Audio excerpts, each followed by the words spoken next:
used to cover this a lot. In fact, this is one of the big things that I started out covering on my show, on my early YouTube channel. It was about the possibility that we may be headed towards some kind of cataclysmic event, and I covered news events from around the world that may have been indicators of this: enhanced earthquake activity, strange weather, solar events, space events, things of that nature. And I really covered that a lot until it just began to get a little too doom and gloomy for me, and I laid off. There was many other things that were pressing that I wanted to look at, but every once in a while, it's important to revisit this because I do think there's something to it. There's too much evidence that we did have these recurring cyclical, possible extinction level events in the past that stemmed from something cosmic that affects the planet.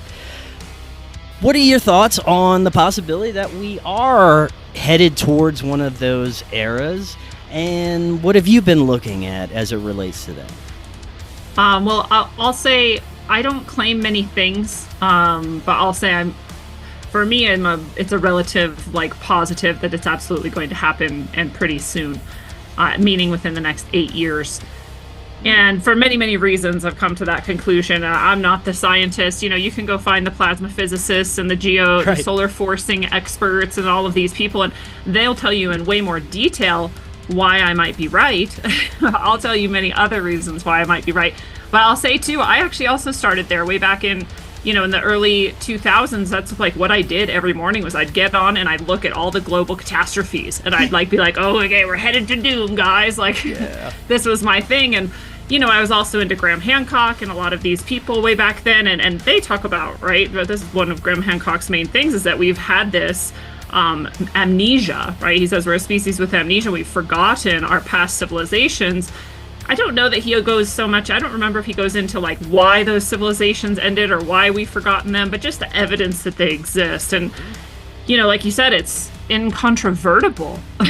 Really, mainstream doesn't talk about it. We're not supposed to think about it. It's not what we're taught in school. But when you look at the actual evidence, there's no doubt. I mean, we have mammoths who froze in a day and still had the grass and the things in their stomach that they had been eating. They went from a tropical climate to a frozen climate that never thawed again in one day.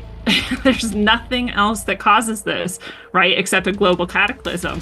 We have the Piri-Reis map, which shows Antarctica free of ice, a perfect coastline that is more accurate than even our satellites could create once we were able to see the coastline under the ice of Antarctica. That's how accurate this map was, and it was made, many hundreds of years ago, and as it was created by Piri-Reis, the admiral, he even said, I'm copying this from an ancient source. This is hundreds of years old, if not more. So we have this map that shows people who could accurately map coastlines existed and did so and left the evidence of it. That's a highly advanced civilization. I mean, we didn't even gain that ability until really modern times. If you look at the old maps, they're just haphazard guesswork. They're I think there's a monster here, and there's there's a bay maybe. They thought there was the inside passage in the North America, right, that went from East Coast to West Coast that you could just sail through.